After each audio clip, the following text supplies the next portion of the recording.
Campaign B. Joining me now to discuss, Gina Loudon, Lee Carter, Christopher Bedford, and Ashley Spillane. Ashley, I want to start with you. First time on the show. Welcome. Thank you. On the right, there's a lot of talk, Benghazi, emails, and now there's even more and more stuff coming out in the Clinton Foundation. I'm not sure if it's touching her yet, but at some point, won't this really have a severe impact on Hillary's chances for the White House?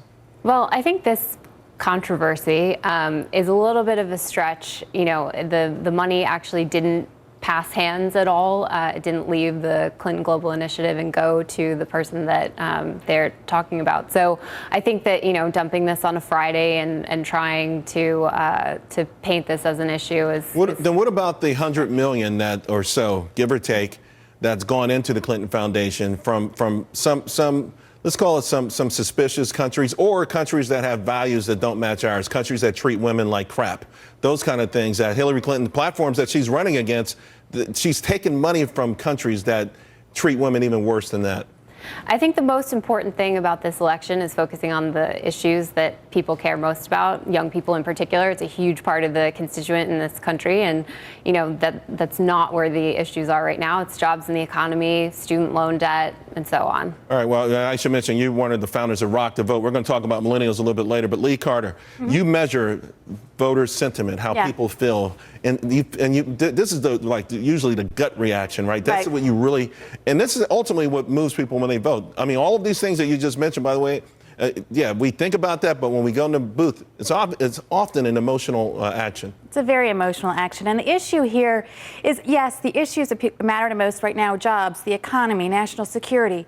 But what matters a lot to people is trustworthiness. And we're spending a lot of time talking about likability of candidates. And obviously, Donald Trump has a lot of issues there. Trustworthiness is Hillary's #1 issue. And this kind of stuff, when it keeps coming out more and more, it just keeps getting her numbers lower and lower and lower. And that's going to be a big issue for her come November. Gina, I just referenced those that Quinnipiac poll in those 3 swing states. Each of those states, Hillary Clinton had higher unfavorables than Donald Trump. You know, so the trustworthiness aspect of this is really critical. And whether this news comes out on a Friday or Monday or Tuesday, it keeps coming out.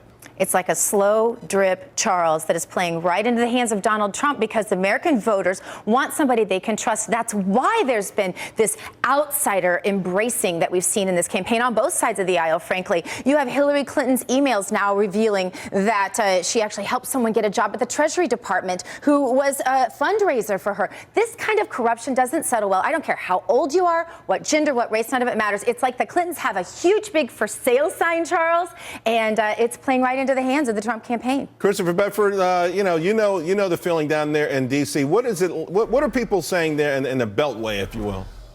You know, so our investigative team are the ones that really dug up all this money coming from the Middle East. And it's funny to see that the Washington Post has put 20 reporters on following Donald Trump. And so far, they've broken the news that Donald Trump is a self-promoter. When all you have to do is have one good reporter who could peel it back. I know that Rock the Vote's never going to say anything mean about a Democrat, but dealing with millions and millions of dollars in a country that's institutionalized sex slavery is a serious issue, and it's adding up. And if they want to actually break some news, the Washington Post, they ought to be digging back on all the corruption that goes back decades with the Clintons, especially with this foundation. Yeah, you know what? Here's the thing, guy. I don't have a problem with the Washington Post putting 20 people on Donald Trump. I don't know, but it seems to me that they should also put 20 people on Hillary Clinton. The cop-out saying that we already know her. How can we know her when, to Christopher's point, we keep getting more and more news that's unsavory? I don't think there's any shortage of reporters following any of the candidates right now, at least not from my news From an feed. investigative journalist standpoint, though, not the paparazzi kind of thing. I mean, listen, they said they're going to put 20 people led by legendary, one of the best investigative reporters in history. Should they do the same thing for Hillary Clinton? They should do the same for all the candidates. I mean, this is a great opportunity for the media to actually vet the candidates and present information that we all need to make an informed decision. All right, guys, so let's leave it right there. The economy now, of course, will be a